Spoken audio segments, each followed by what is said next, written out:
Turner drives one to center, chasing Nimmo back to the warning track right at the fence. He made the catch! Oh, wow! The catch of the year from Brandon Nimmo! He took a home run away from Justin Turner! Wow. Episode 39 of the Say Hello podcast. Welcome. My name is Casey Lynn, and I am joined by my co-host, Bill Pulsifer, former Major League Baseball pitcher, former Met, as we enter the late 30s here of our episodes, the big 3-9. Last week, we had our third big special guest on. I want to thank once again, Terry Collins. We have Stephen Whiteback with us behind the glass. And, of course, this episode is brought to you by roots-recordings.com. Bill, how are you? And it's good to be back, you and me. Terry was a great episode last week. It was off the charts. Yeah, Terry was phenomenal. Great episode. Good to be back. Mets are hot. Things are good. Yeah, the Mets are hot. And we always say, let's get into what's going on in Mets land. There's a lot. But before, I was very surprised by this, Bill. You know how we do the numbers for the episode? 39 amazed me. I expected nobody. Okay. So here, I'll read them. Ready? All right. The notable names. Gary Gentry won the 69 World Series pitcher with the Mets. He wore number 39 from 69 to 72. Hubie Brooks wore an 82. Doug Sisk wore basically all the 80s, 82 to 86, 87. Yes. Then you had, we got to skip a little bit to, I don't know if you knew him, Joseus Manzanillo? Yep. 93 to 95? Yep. I missed your boy, too, actually. Jeff Kent wore this for 1 year in 92. I saw that. Yeah, Kent wore it in 92. And then we get into, I remember Hubie Brooks, but Kent, that was my heyday where I got started. Juan Acevedo, 97. Got my first major league hit off of Juan Acevedo. See, that's something I never knew. That's amazing. Yep. So that's a great trivia question. Juan Acevedo, Bill's first ever hit. Do you have that ball? Somewhere. Couldn't tell you where, but somewhere. But when you got that hit, you asked for the ball. Obviously, you got it. Absolutely. I think every major leaguer does, unless Pete throws it into the stands. So, yeah, Bill, you definitely have that ball somewhere. But you're a pitcher, so I get it. And then here's one. Remember Benny Agbayani, of course? Yeah, of course. So we remember him for 50, right? For being Hawaii. Why? He wore 39 in 1998. But then he wore 50 for the rest of his Met tenure. Right. And then we got to go all the way to the middle part or start of the new century. 06, Pedro Feliciano. May he rest in peace. May he rest in peace, the lefty. And then you got Roberto Hernandez, 06, when the Mets that year killed me. And then Bobby Purnell, 08 to 15. Jerry Blevins, lefty, who's now on SNY. He wore it 16 to 18, and Edwin Diaz has worn it ever since. That's right. We'll talk about Edwin Diaz a little bit later. Before we get started, I can't believe you got your first hit against Juan Acevedo. That's crazy. I mean, but double to left field at Chase Stadium. I was just going to ask you to take us through it. Over Dante Bichette's head. I just did a up and out fastball. Me and Juan actually faced each other coming through the minor leagues in Double-A. He had a really good year in '94 too when he was playing with the Colorado Rockies Double-A team, and we hooked horns a few times then, and then faced each other in the major leagues. I got my first hit, slid into second base, and even in his youth, by Nirvana started playing. From what I heard, Wilpon said that, I guess, told him don't ever play that song in the stadium again. It's a Nirvana song, but wow, that was one of my walkout songs. It was loud, and I'll never forget it. Sliding into second, and what song? Even in his youth. Okay, look it up. It's a good one. I will. It's a big deep fan. So Oppo, you batted lefty. Oppo Taco lefty over left field. Over Dante's head. Not head. Quite taco, but yes, not taco, field. But double. All right. Yep. Good to know. That's awesome. Thank you. before we get into a lot that's going on in Mets land, if you're watching us on YouTube, you are on at Shea Hello Media. Hit that follow, subscribe, comment. We'll get back to you. Hit that subscribe right now if you haven't. And we're everywhere where you get your podcast audio-wise, Apple, Spotify, you name it. Hit that follow, rate us, whatever you want. We love our audience, and we appreciate each and every one of you. Bill, it's crazy where we are right now. The baseball... What was the line from the movie with Brad Pitt, Moneyball? How can you not be romantic about baseball, right? Right. The Mets on May 29th, not long ago, about a month ago, were 11 games under 500. And it was doom and gloom, right? We sit here right now, the Mets are 500. It is really tough, as you know, to make up 11 games. And we'll go into what made it happen. But if you remember, Bill, because you're a Met fan, you're as you called with Terry Collins last week, you're a Met. Mets are known for the June swoon. This year, it's the June boom. The Mets have the best record in Major League Baseball in June, and I never, if I was a gambling man, and I used to be, never would have put a dime on that. It's crazy. We'll get into what has gone on to it, but May 29th, I should go back in our podcast where we were, the Mets were 11 under or whatever it was. Yep.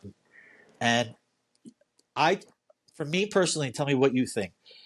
You have to climb back to 500 to be serious about a season until you get there. And if with the third wild card and all those 6 teams making in every American League, National League, Mets are right there. They climb right back. So June swoon, nope. June boom, and I know you're a Met ex-player and you're a fan. You watch all the games. Is it crazy to think how in a month, with all the shit show that the Mets are, that has gone on, that this actually happened, or it just baseball is the greatest sport ever? Well, I mean, baseball is definitely the greatest sport ever, but I think that it's a little bit difficult to believe. I mean, we did, if we think back a few episodes ago, we were talking, let's talk about 8 out of 10 and then 16 out of 20 and see where we're at. And lo and behold, they've done it. Obviously you want to look for a little bit more consistency, the way the kinds of things have been so far this year with the roller coaster ride. But I'll definitely take this over continuing to struggle like they did through the prior month. And this is a lot more fun. You got to, tip your cap to the whole organization, to the team, to the coaches, for digging their feet in and deciding that the year was not over and that they believed in themselves. And what a great run up to now to get back to 500 going on the off day, and hopefully bigger and better things to come. In June, like I mentioned, 15-6, best record in all of baseball. But to Bill's point, playing better before that. They are, like we said, if the Mets want to make a run at this, to Bill's point, 8 out of 10, a big run. They did it. Hence the BAM that I just threw out there a couple of minutes ago. They have won 17 of 23. That's huge. They have been averaging over that span 6.5 runs per game, which if we go back a couple episodes, and screw the episodes, if we just go back and think of the Mets, the offense was anemic, and it was the pitching that was holding up this team. Now it's the offense leading the majors 6.5 runs. That's mind-boggling to me. And we'll go into the players that have, obviously accentuated that. May 7th is when they were the last time, the last time they won a series, I think it was, right around that when it was doom and gloom. Bill, if you don't mind, for the listeners out there, the Mets haven't lost a series in a month. Let me just read you in a month. And that's, this, Bill. Win the series, then you're playing, winning baseball, right? Yep. Let me just read you real quick every series for the last month, how the Mets got back to 500. They split 4 games with the D-backs. They swept the Nationals. They went to London. They split that 2-game series against the Phillies. They came home. They lost that first game, everybody remembers, against the Marlins, doom and gloom, but then they won the next 2. So they won 2 or 3 against the Marlins. Swept the Padres, took 2 or 3 from the world champs last year, Rangers, took 2 or 3 from the Cubs, and just recently swept the New York Yankees in convincing fashion at Citi Field in front of a packed crowd. 17-6, haven't lost a series in over a month. That's winning baseball. Yeah, I mean, I remember specifically talking about, the teams that they were coming and you and saying they were coming up to face and saying that they were the teams that, a bunch of teams with losing records, sans the Yankees. And I kind of expected those teams to turn around and maybe play well. But as it turns out, the offense is clicking on all cylinders. The mojo was great for the whole team. Alvarez came back. It seems like everything just completely changed, the whole outlook. And they took care of those teams that were below 500 and put them further below 500 on their march back towards 500. So very impressive. Very impressive. I'm looking for a little bit of consistency now going forward for the next, 6 weeks or so to try to not just right the ship, but to settle the ship and show that they're going to be a team that's going to contend for a playoff spot. But pretty impressive to not fold it up and say, you know what, screw it, let's play out the run. I know it was early in the year, but the way that things were going, it seemed like, man, it was like you said, doom and gloom. But you tip your cap to the whole team for sure. A lot of teams can just fold it up after 11 under. As I talked about earlier, June has always been unkind to the Mets. Last year, the Mets went 7-19 in June, and they call it the June swoon. This year, in June, let me just read off these stats real quick for everybody. They're first in runs in the majors, first in average, third in average with runners in scoring position, second in slugging percentage, and first in OPS. It's their offense, obviously, that has carried them through June. So we'll get into their pitching because you want to be a winning ball club, you got to have, as you know, Pete talked about this when we had him on the podcast. Every part of that engine has to click at the same time. But absolutely. June has been unbelievable, and there's a reason why they've won 17 of 23. You foreshadowed it, so I'm going to just get right to it. Before I had it in my notes to talk about it later. You said something about mojo, right? So I got to ask you this, Bill. What do you think about Grimace? It's all man, whatever works, man. I don't, you don't care what it is. Whatever you catch a little lightning in a bottle or something that's putting your swag going a certain way or making everybody kind of, even if it's a stupid song or whatever it may be. And I heard something last night about Iglesias is having a song, whatever it may be, whatever brings the clubhouse together, brings the team together, unifies the fans, unifies the organization. It doesn't matter what it is. So I'm all about Grimace right now. I think everybody should be. I'm sure the guys feel the same way. They don't care what it is, just as long as it's sending good mojo, and it seems to be the case right now. So you ride with it while it's hot. And I bring that up, and I'm with you on this, by the way, because they have been asked by the media over and over again about Grimace, and they couldn't care less. They're human beings that are producing, but the fans and Grimace and the Met fan is a different kind of fan. I saw a guy during the Yankee series. I think I sent it to you via text, and he's dressed in a Grimace costume during the rain delay on that Wednesday or whatever it was, and he's shotgunning beers or downing beers, and everybody at the Shea Bridge in Citi Field is going crazy. So they were actually talking about that on Sports Talk Radio this morning as well. Yeah. So you saw that, and I think they were also talking about the text you sent with the guy standing underneath the water raining down on him while he was crushing a beer too during the rain delay in the Yankees game. Absolutely. So. And so your word mojo brought me to this because it brings me back to 1999 with the Mets, where the Mets didn't have a Grimace, but they had Mojo Rising. Mojo Rising, yeah. Which is a Doors song called L.A. Woman. Yep. And Robin Ventura brought that to the clubhouse, and they would blast that shit after every win. And whatever it takes, you're an ex-ball player. You've seen it. You've lived it. It's a long haul. It's 7 months. Spring trading not or included. And if you make the playoffs, even more. Whatever works. And so Mojo Rising, after a win, immediately they would pump that. And it brings me back to that with the Grimace thing. Mets players probably are not all in on, like, who cares for them? Fans are, It brings energy to the ballpark. Whatever works, like you said. But when I heard, it was an interview actually with Gary Cohen, and he reminded me about Mojo Rising. Great song, by the way. The Doors, very catchy. 1999 arguably was a better team than 2000 when they went to the World Series. So whatever works, I agree with you. Grimace, whatever. Doesn't matter. It doesn't matter. And then the song you're referring to, they kind of took over, is Jose Iglesias' song, Oh My God, I believe. I don't know yet. I heard that somebody's releasing. Is this really Jose Iglesias' song? Yeah, he's a Spanish or a Latino. I apologize. A Latino hip hop or whatever. And T-shirts were distributed over the Yankee series, and Alex Cohen's wearing it. All the players are wearing it, and every time there's a home run, they play it over the speakers at City. Okay. And to your point, yes, JD Martinez. So many DJs and JDs.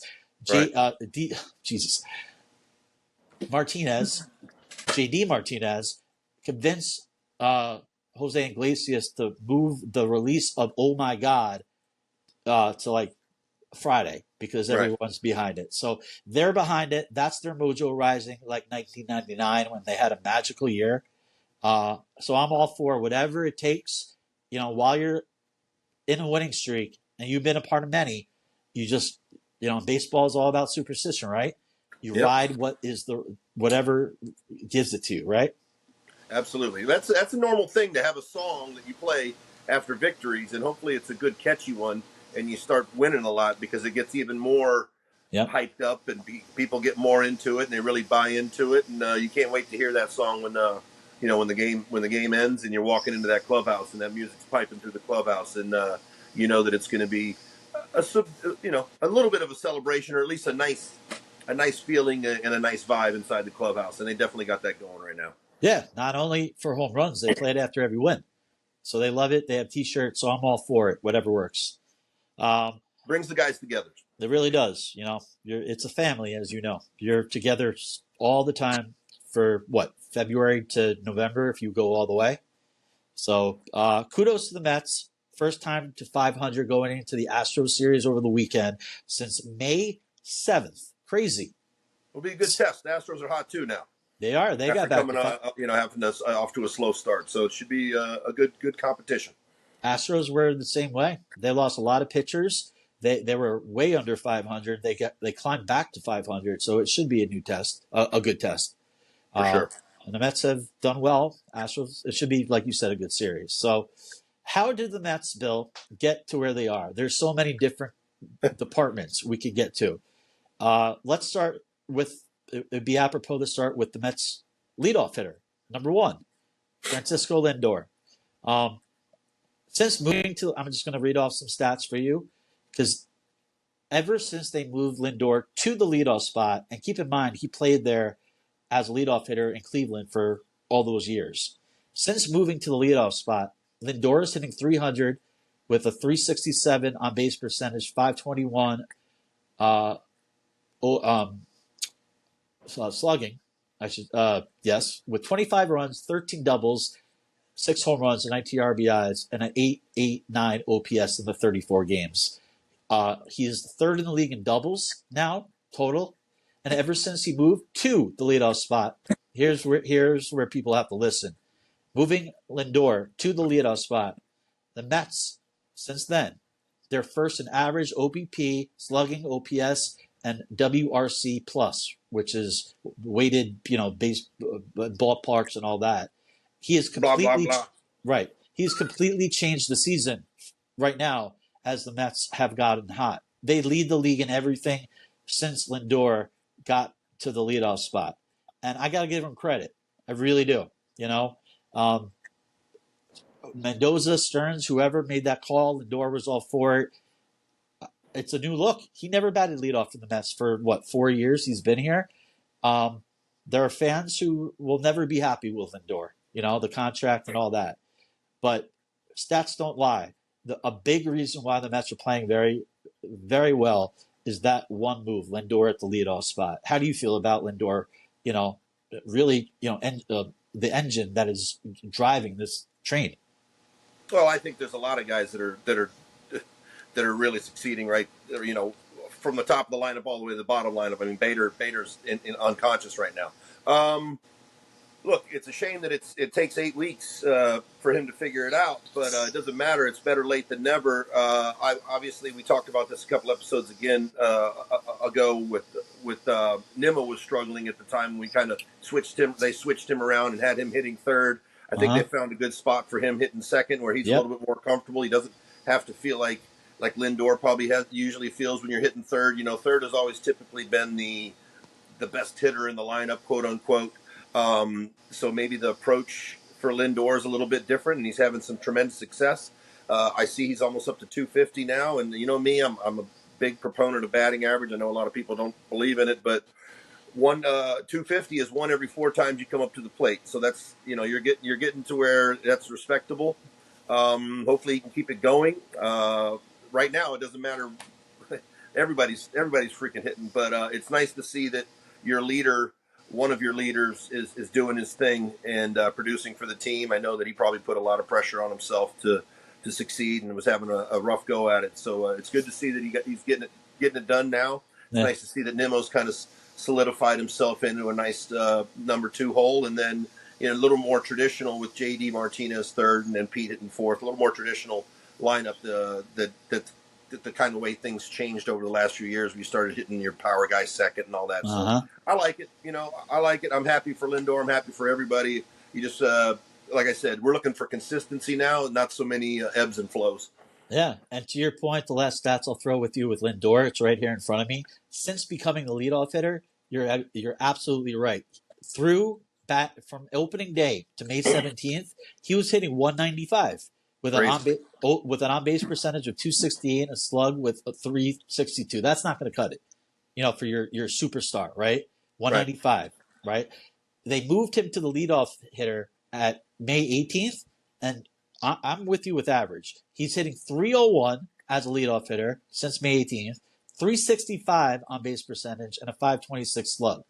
So it changed everything, and he's up to 250, and that's hard to get from 195 You got to tip your cap, you know, because that's a lot of at bats. He's up over 300 at bats now, and he was under 200 for the longest time. So you tip your cap again to the resiliency of a ball player, and not just the team, but specific ball players. To, you know, it could have been. It's easy to just say, whatever. This year is what it is. We'll just play out the streak. But grinding, and has turned things around, and is getting the payoff now with not just his numbers going up, but leading the team towards setting the table and you know, scoring those 6 runs a game that they're scoring right now. Yeah, and we'll move on from Lindor. Big part of this resurgence from the Mets is Francisco Alvarez.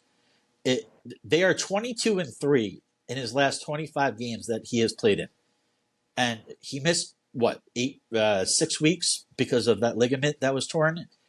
And Bill, I've talked to you via text, and his energy, what he brings, never mind the offense, and we could talk about defense, but the energy, the swag, the confidence, the numbers don't lie. They are 22-3 in his last 25 that he plays. You see, he's 22 years old. You see the kind of people gravitate towards him. And ever since he came back from the IL, I don't think there's a coincidence the Mets are playing as well as they are because Francisco Alvarez has come back. Would you agree? No, I mean 100%. You know, we talked about this right before he came. We kind of made a point of bringing up, you know, Alvarez coming back, bringing some energy. I think that one of the things he does is with his energy kind of takes the focus maybe away from guys like Pete, guys like Lindor a little bit, to where he can, you know, people want to look at Alvarez and see what Alvarez is doing because he's constantly in motion. You know, he's hand gesturing. I was watching him last night on second base. He's telling Vientos to calm down. He's, you know, in between pitches. Yep. It's like, you know, in this day and age, baseball players seem to be so wrapped up in themselves and what they're doing.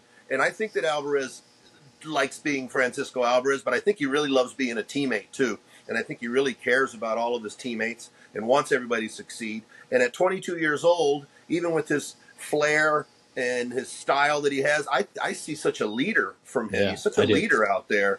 And it's just contagious. I think that he rubs off on people. And he's flamboyant, but he's so positive and happy all the time, and always trying to be positive. And so at times, when they were struggling, you see him doing that, it kind of frustrates you.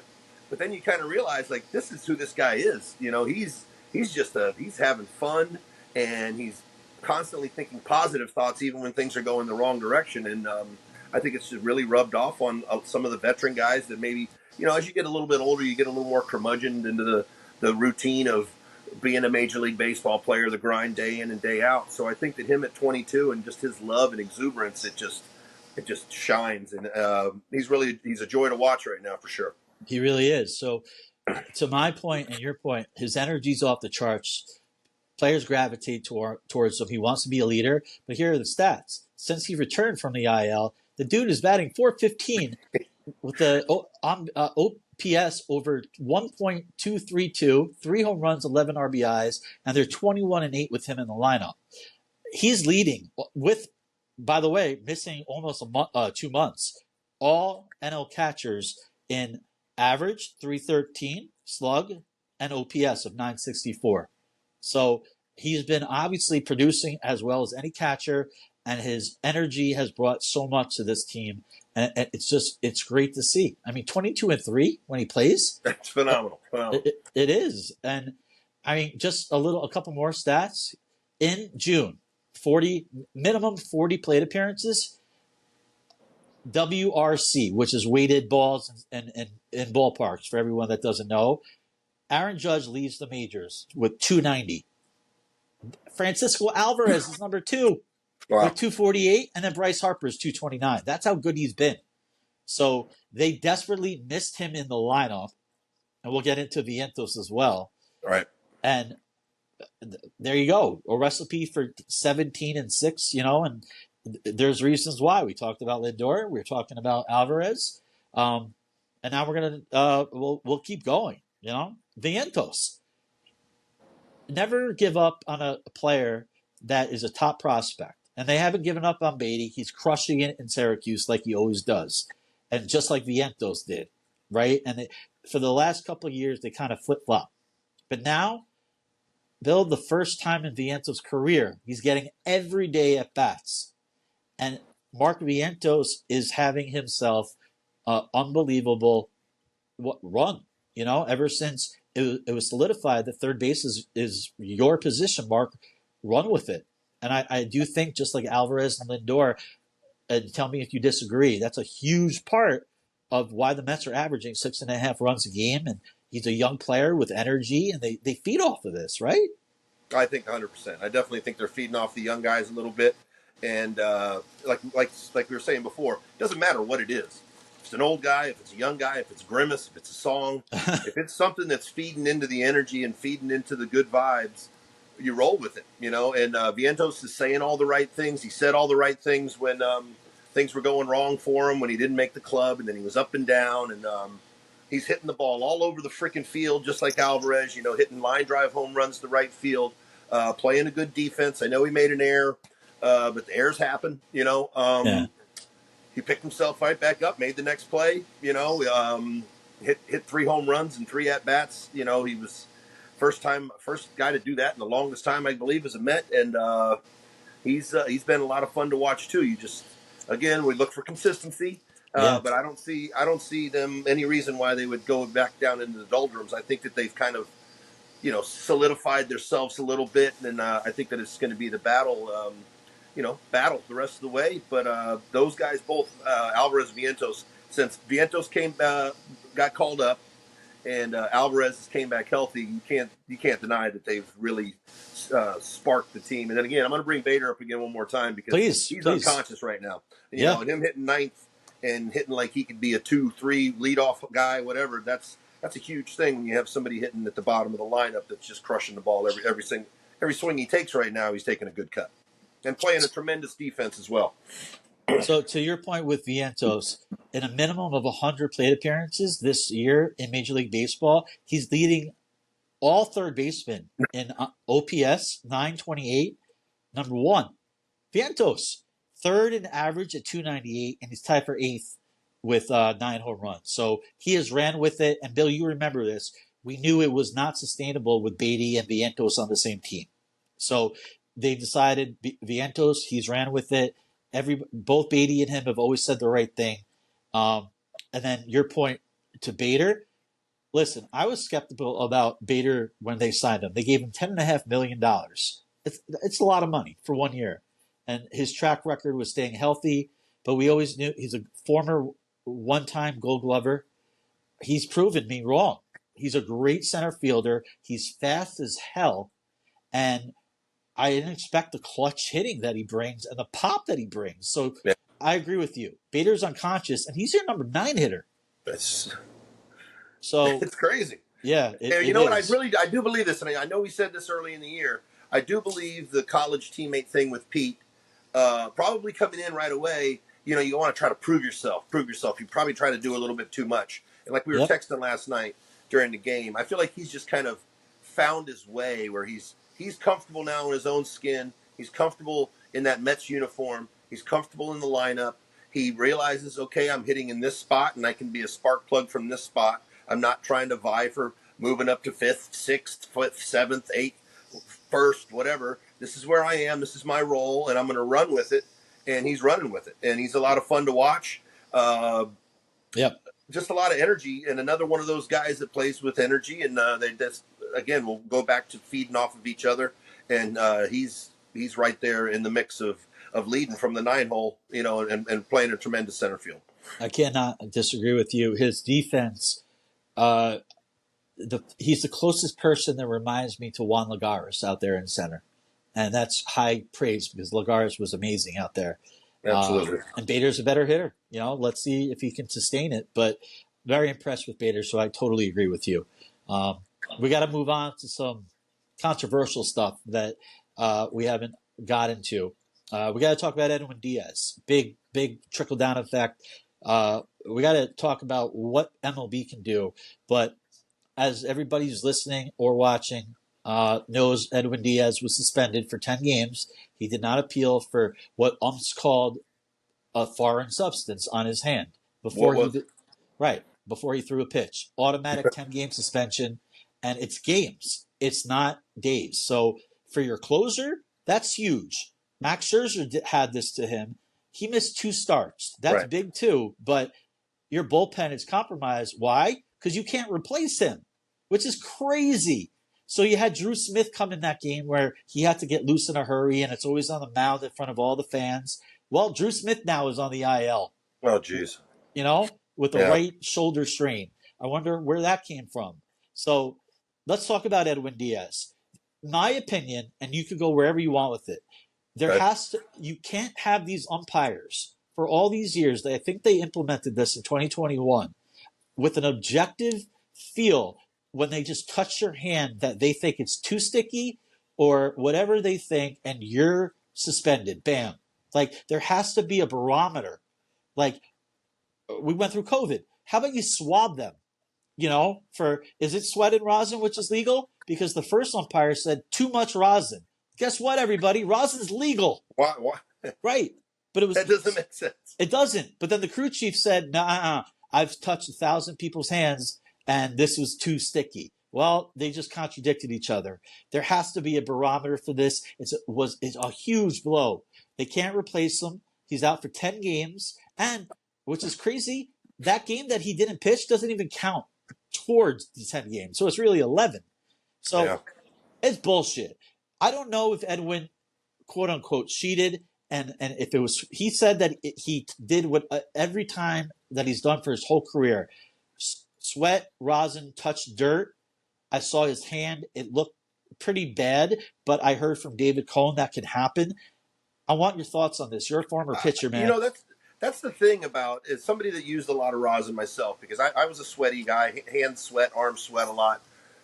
There's no real specific amount that you look to say, okay, if I put 5 dabs on here, that would be the perfect amount. And then there is no, and then depending on the weather, depending on the humidity, it's different. Everything changes. I don't know. He's not fighting it, but nobody fights it. So because there is you can't, because there is no barometer. There is no level to say that, okay, it's this, and this, and you can go to, it's not like, testing yourself for hydration and you can check the color of your urine and say that's how much. I know it sounds silly, but that's how much rosin I have on my hand. What can MLB do? Give the guys a towel out there to dry themselves off, because that's basically all it boils down to. We've talked about this. The guys will just want to have a grip on the baseball, and especially a guy like Edwin, who's have a tendency to struggle with command a little bit. If your hand's sweating, the thought of throwing that baseball and it not slipping out of your hand is crossing your mind at all times. So what can they do? Put a towel out behind the mound, or let the guys have a towel where they can towel themselves off. And if you deem that I have too much stuff on my hand, I can towel my hand off real quick, and then I can go about throwing the ball. I've had an issue with this. I think that MLB totally had a knee-jerk overreaction when they found out that the guys were cheating, when they started using the spider tack and all the other stuff. But I think that give them a towel. I hear that softball, they have the girls have a towel that hangs out of their back pocket, and it's actually like a tacky towel, and it's supposedly nothing comes off of it, but you can actually get some tack to it. So I think they need to look into something, because just arbitrarily deciding that that's too much or that's enough, who's to say? Who's to say? And you can, unless you do a test on what the substance is and say that it was XYZ that you had on there, who's to say what's enough? Rosin's legal. I should be able to cover my hand with as much rosin as I want. And that's just like the guys, we've talked about this before. The guys put pine tar and rosin on their bat for a reason. They want to be able to hold the bat. Pitchers want to be able to hold the ball. You're right. And the Yankees, I believe it was Clark Schmidt or Diego Herman, right? They allowed them to wash their hands. Right. Why is Edwin Diaz not allowed to wash his hands? Why is somebody allowed and the other pitcher's not allowed? I don't know. You got to tell me it wasn't rosin. Tell me it wasn't rosin. Tell me what it was. Right. If it wasn't rosin, then you think it's too much rosin, then let me clean some of this rosin off of my hand and let me go about my business. That's exactly my point, and I think everybody would agree. And if not, that's fine. But there has to be a non-objective way to do this. But I don't think how do you do it? What are you going to make a machine that reads it? I don't know. Give me a towel. Give me a towel and let me wipe myself off. That's it. They track everything now, literally everything. Barrels now, exit velo's been out there forever. Why can't they figure this out? The Mets, there's been 7 players, I believe, 7 pitchers that this has happened to since they implemented this stupid rule, and 3 of them are Mets: Max Scherzer, Drew Smith, and now Diaz. I'm not saying it's a conspiracy against the Mets, right, I'm not saying it, but why are the Yankees or other players getting to wash their hands? And no, Edwin, you're done. You're done. Automatic 10-game suspension. It makes no sense to me. And the Mets, and here's where we go with this, Bill. Trickle-down effect to the bullpen. Now we're back to Edwin basically being on the IL. He's healthy. He could throw bullpens, but their bullpen is a major, major problem. It was before, even with Edwin. They put him on the IL. He came back. He looks good. Now he's suspended for 10 games in a big stretch because they want to be in it by the wild card, by the deadline. Yeah, I think if you look at every team and they're going to say my strength and my weakness, 9.5 out of 10 teams will say that we would like a stronger bullpen. So, you deal with what you got. You hope the guys do well, and then you try to make some moves. We've talked about this numerous times.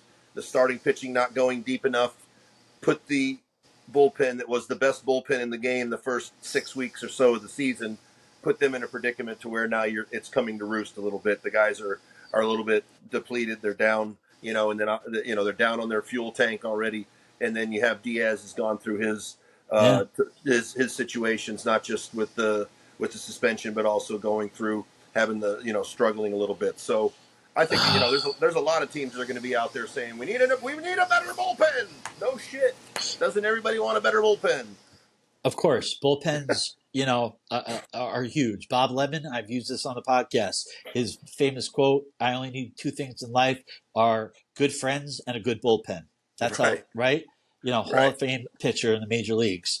It's just the way that this has gone down with Edwin missing all of last year with a knee injury, coming back, having a good start, then horrible, then putting on the IL for whatever reason, they called it a right shoulder strain, coming back, hitting 100, looking like 2022 Edwin, and bam, now he's gone again. Well, I guess they were looking. They figured that he'd been struggling, and now he's throwing 100. He must be cheating. So they were looking to hammer him, I guess. It's crazy. And so now guys like Adam Ottavino, Nunez, who's a rookie, Diekman, they're all put in higher pressure situations. Drew Smith is back on the IL, which I think was a direct result of the Diaz game.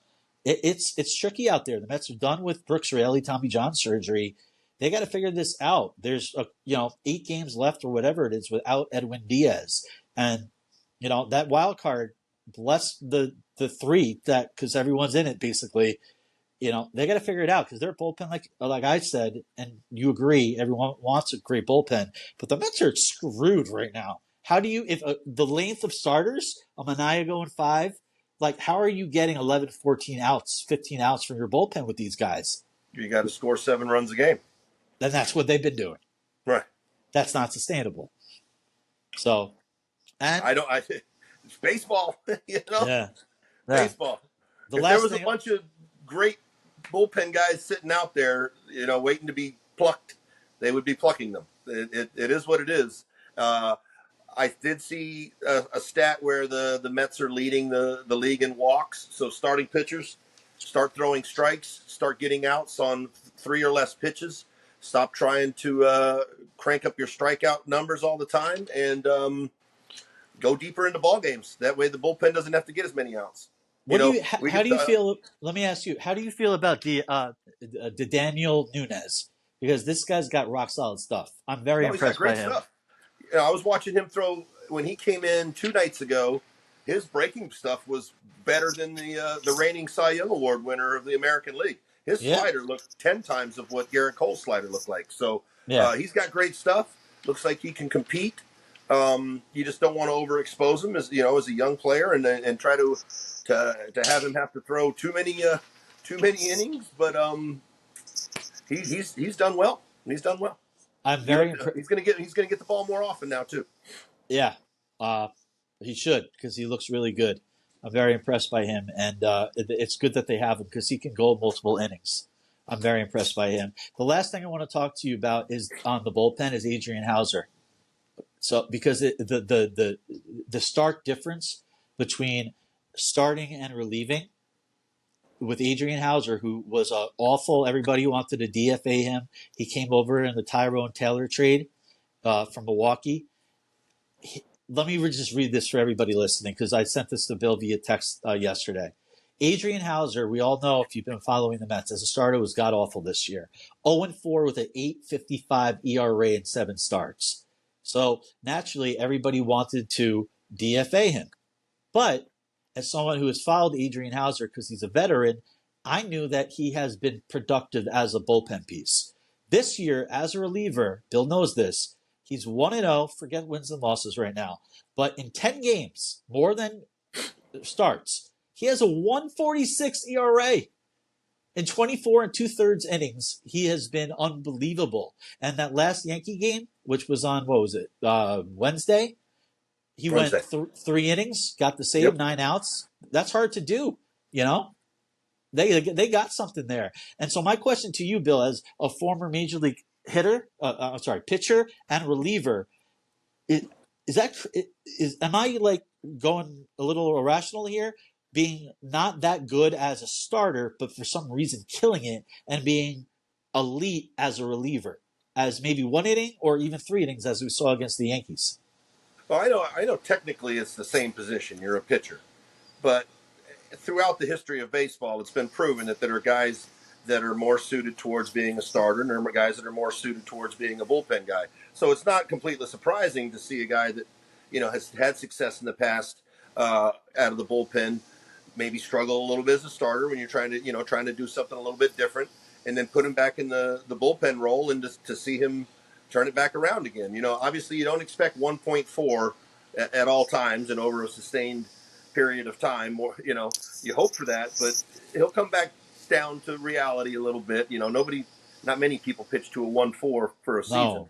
But it's not surprising for a guy that's had success before to go back and have success again, especially coming from a small market team to a big market team, and being thrown into a starting role. Maybe it wasn't necessarily suited for him. And he was probably feeling the pressure and wanting to do well and struggled. But, you tip your cap to the guy for him to get quote unquote demoted and put down into the bullpen, but to still have to pick himself up by the bootstraps and say, screw this shit, I'm going to go out there and do my thing. And he's doing his thing. So, again, you tip your cap to the guy. Yeah, and also Stearns knew this as well. That's why he never got DFA'd. He knew that he could probably cut it in the bullpen, gave him a chance, and to your point, he ran with it. So that's why. Yep. The last thing about, and I said this would be the last thing, the pitching staff. I won't call it the bullpen. You got McGill, who's supposed to go Saturday against the Astros. I don't know when everyone's going to watch this or listen to it. However, you got guys in the minor leagues, and I know you and I are big Jose Butto fans. He got sent down with a 3-year ERA in the majors. He hasn't been back. And Christian Scott is down there as well. We understand that a little because of the innings limit, However, this is me, and everybody can disagree with it. I don't care. I'm getting a little sick and tired of the McGill-Peterson tryout over year after year. It's been, 4 years of this?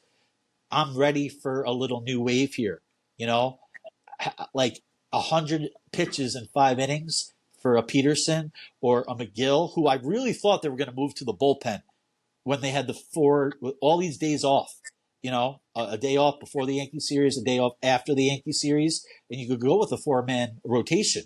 And I thought they moved McGill. They didn't. He's starting Saturday. Because your starting pitchers need that extra day of rest this time of year. Ugh. You can't try to win a pennant or win a playoff spot in this next stretch of 10 games. So running Severino back out there, who's been phenomenal, who's been known to go on the injury list at the end of the season, you're not winning that wild card this week. You're not winning it in the next 10 days. We got to be prepared to be there down the line. So the whole 4-man rotation thing, that's somebody just talking that doesn't realize that the starting pitchers, I'd rather give them an extra day of rest right now. So come the time when it really, really freaking matters, maybe I can put them on not just short rest, but okay, we do have a day off. We can skip a guy. You want to try to win a playoff spot right now. You're not winning a playoff spot right now. Right now, you're trying to stay in there and stay competitive to where you are there when it does count. So me personally, I think I'm going to give Severino an extra day off right now because he's been phenomenal. I'm not going to keep running him out there when I say I can get him an extra day rest, when I know he's going to be that much better. I know it sounds like 24 hours doesn't sound like a lot, but sometimes 24 hours makes a huge difference. So I think that, look, I've talked about it with McGill. I think he needs to get him in better condition. I know, he's come out and proven that he can be good for a short period of time, and then the wheels fall apart. That becomes a mental issue as well, where, here I am in the 5th. Oh, boy. Even though it might be subconscious, it is a thing. Minaya, you got to throw more strikes. Peterson, you got to throw more strikes. The other night, Peterson came out there. He goes right after Judge with fastballs, throwing fastballs by him that he's late on, and he ends up throwing him a 3-2 changeup. Now, I'll put that a little bit on Alvarez, too, for putting it down or even having the idea. But let's read what's going on a little bit. Peterson's shit was outstanding the other night against the Yankees, and he didn't get through the 5th because he was pitching a little bit scared when he was throwing as hard as he's ever thrown before and getting that inside fastball. So I think it comes down to, you look at Peterson, sometimes you see he doesn't have that I'm a killer look in his face, Never did. I'd like to see a little bit more killer in him. I think he is more of a killer. I just don't know if he believes in himself like that, because I thought his shit was great the other night against the Yankees. But unfortunately, he can't go 3-2 on every single hitter and nitpicking and nibbling the strike zone. Exactly my point. Yeah, we've seen Peterson in the bullpen. He's pitched well. We've never seen McGill in the bullpen. And I've separated this season into 2 seasons. We have the season now that goes to the trade deadline because everything will change, whether they're buyers or sellers. And then the second season is after. And well, how about this then? How about part of this is a tryout for trades for those guys? You're trying them out in the major leagues to possibly trade for those bullpen pieces later on when you've got Scott down there, you've got Butto down there. That's fair. Not throwing big league innings pressure innings where, look, every inning's pressure no matter where you're playing in professional baseball. But obviously, big league innings are a little bit more stress-filled than minor league innings. And also, they're not being exposed to the teams that they could possibly face down the line when they do need to, we got to win tonight. This is a must-win game. So who knows what's going on, but that could be something. It's a little tryout for trades, and hopefully they pitch well enough to try to bring in some pieces later on in the year. It's fair. I mean, I get that point. I just don't know how much, if they're buyers, what you're going to get for those two pitchers. Plus, everyone will agree with this. Depth for starting pitching is much needed all the time. So they have that with a Budo and a Scott down in the minors.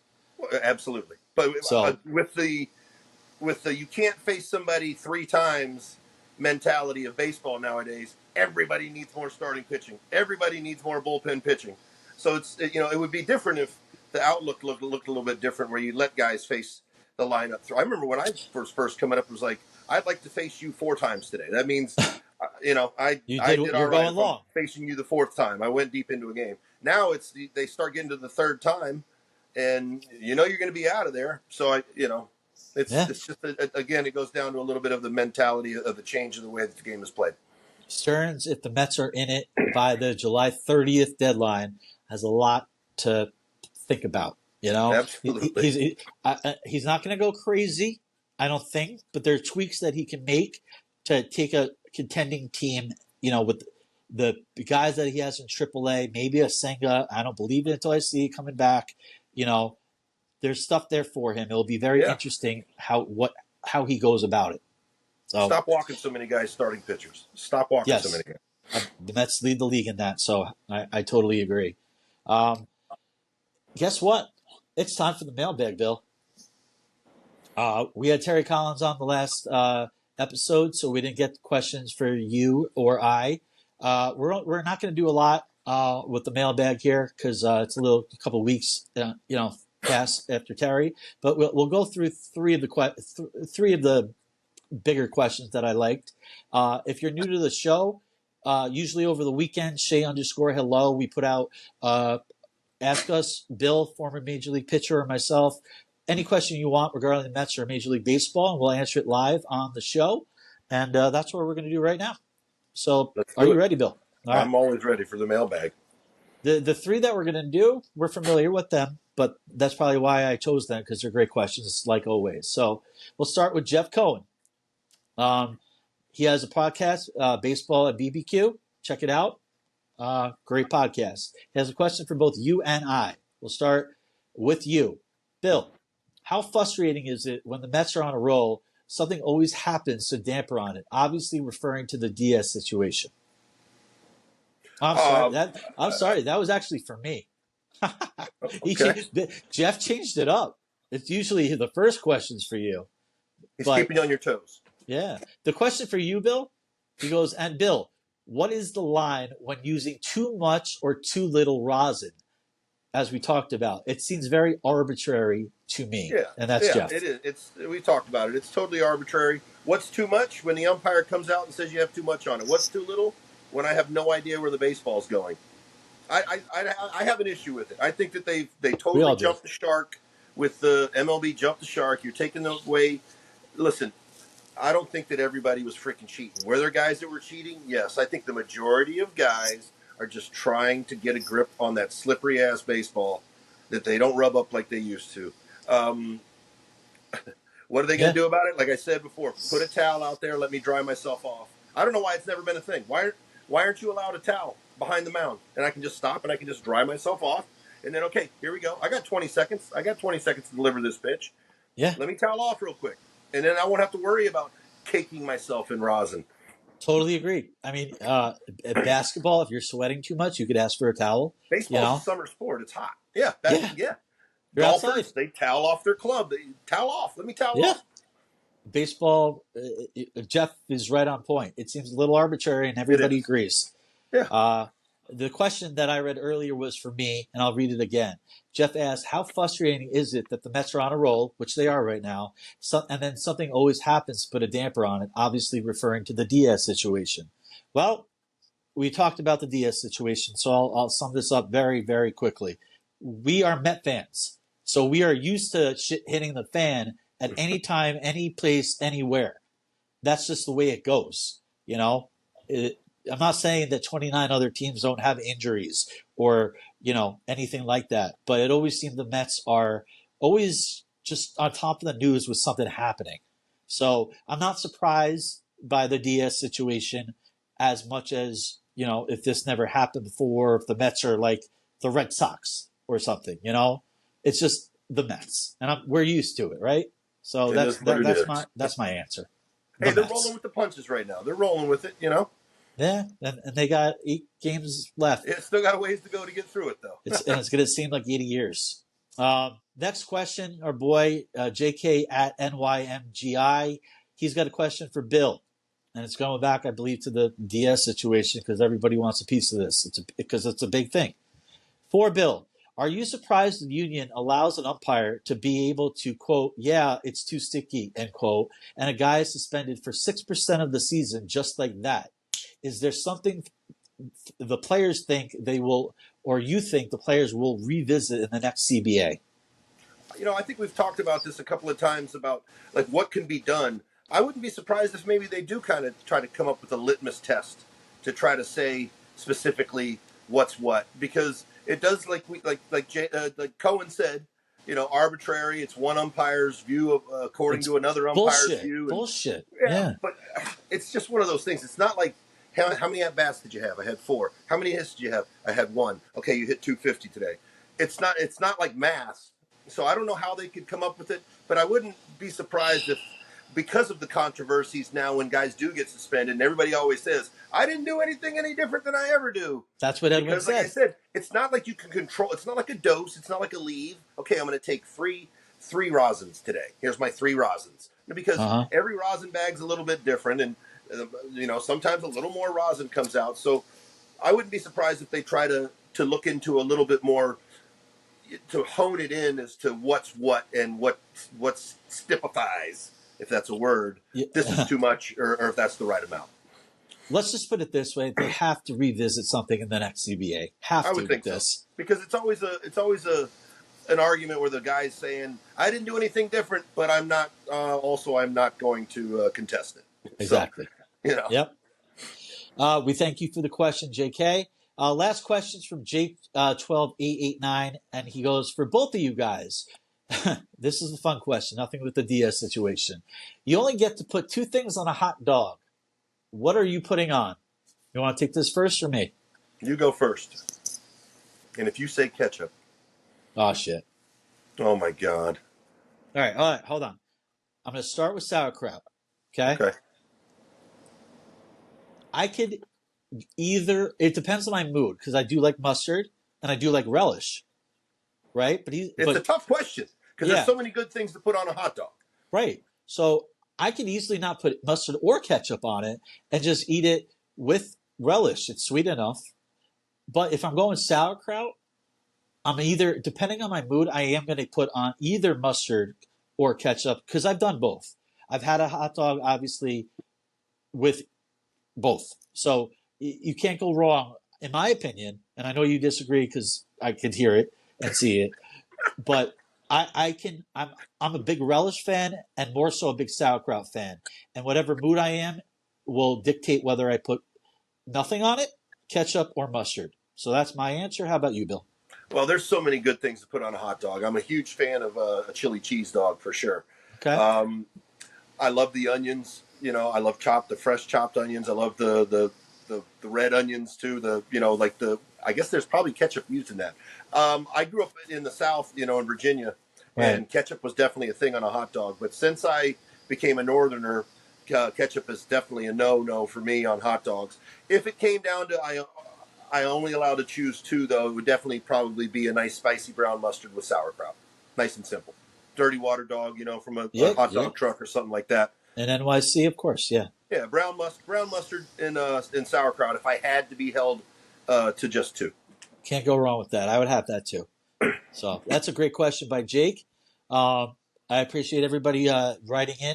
We'll be back at it next week with more, ask us whatever you want. Hot dogs, Diaz situation, whatever the next week brings us with Hopefully about more success, more wins, some more positive stuff. They're doing pretty well, Bill. We'll just keep it going. How great the bullpen and the starters were last week. Yeah, hopefully that coincides with their hot offense. Right. We got to go to the quick pitches. So we asked Terry Collins 3 easy ones. So if you're new to the show, 3 questions for Bill. He doesn't know what's coming. It doesn't have to be baseball related, and I just go at it 3, and we have fun. You ready, Bill? I'm ready. I did my best on this. Number you always one. Do. I try my hardest. Number 1. What is the most useless talent that you have? The most useless talent that I have. Yeah. I mean, I thought about it for myself. Like, I whistle really loud. It's useless, but it's a talent. Okay, that's a good one. And I do have an extremely annoying whistle.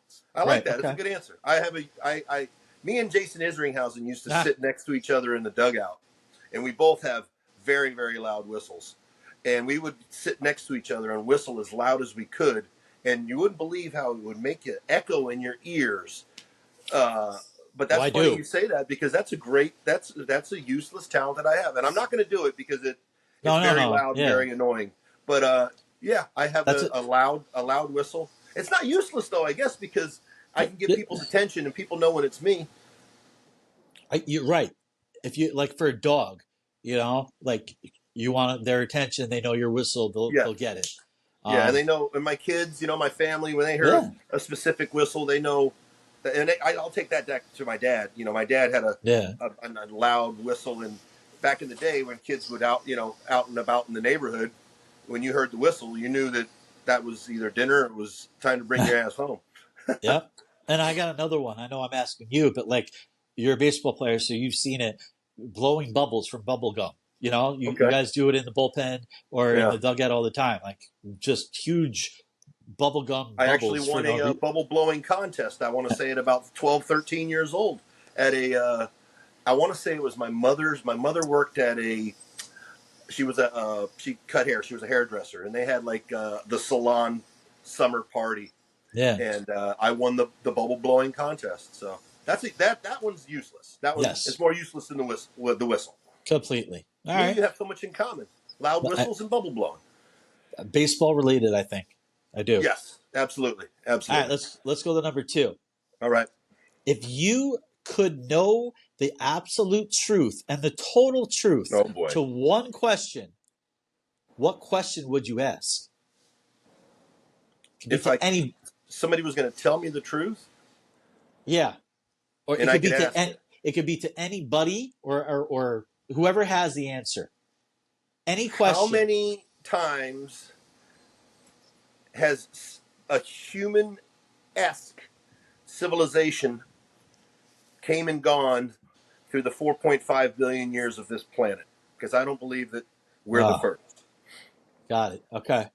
I think that our history that we're told is not anything close to what actual history of our and human-esque, humanoid. I get it. How many times and how far back does it really go?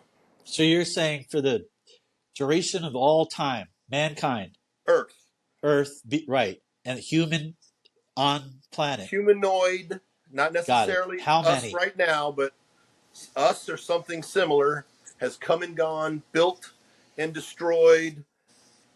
How many times and how long ago did it all begin? That's a good question. I would like to know that as well. Because I don't believe it's what we've been taught or told. I like that answer. I think that people believe that, and I don't blame people for believing that.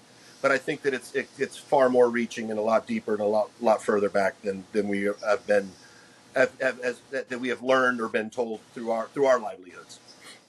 Great answer. I like it. All right, last one. I like this one. I like both of these, but I like this the best. Ready? Okay. If you were given a 1-minute ad slot during the Super Bowl, all right? During the Super Bowl, 1 minute, that you couldn't sell. So you're stuck with it. It's you, Bill Pulsifer. What would you do with it? Let me give you an example, okay? No one would buy it from you. So now it's yours a minute. Would you change the world with it? Would you annoy people with it? Would you inspire people with it? Would you use it as a platform for Bill Pulsifer? What would you do with that $1 million or that 1 minute ad that you have for all those millions upon millions listening and watching? I would share with the world the answer that I got to number 2 question that you asked me today, and I would let everybody know. It would be a disclosure event, a 1 minute disclosure event about the history of humankind on the planet. Did I get number 2 first? Did I already had number 2, right? When I got number 3? There you go. This was number 3. It would be a full disclosure event to the history of humankind on planet Earth. That is a first. You taking number 3, answering it, and combining it with your answer of number 2. Number 2, yeah. That is definitely a first. This is episode 39. You've never done that, and I like it. So I had to take advantage of it. I just got some serious information in number 2. And now I've got 1 minute that it's mine for number 3. And I'm gonna share it with the world. So I'll give myself some props for good questions, and you gave great answers. So I think we had a little synergy right there. That was great. Very good. I liked all the answers. So that's going to wrap it up. That was a lot. Mets talk, catching up after the Terry Collins episode, which was last week. Some great questions on the mailbag. Of course, we just did the quick pitches. It's about to wrap up episode already 39, as we always do. Any final words before we say goodbye to our audience, Bill? No, just like always. Thanks for everybody watching. Stay tuned in to the team. Keep supporting the team. Baseball is always so much more fun when us as Mets fans, and I think just baseball in general, when the Mets are interesting. They're definitely interesting right now. Fun team to watch, and let's go Mets. Absolutely. We'll be back for episode 40. There's so much going on in Metsland, like Bill talked about. If you're watching on YouTube, you're at Shea Hello Media. Hit that subscribe button. Follow us wherever you get your audio. Great episode, Bill. I want to thank Steve White behind the scenes as the producer. And with that being said, for Steve White and Bill Pulsifer, my name is Casey Lynn saying so long from the Shea Hello podcast. Until next time.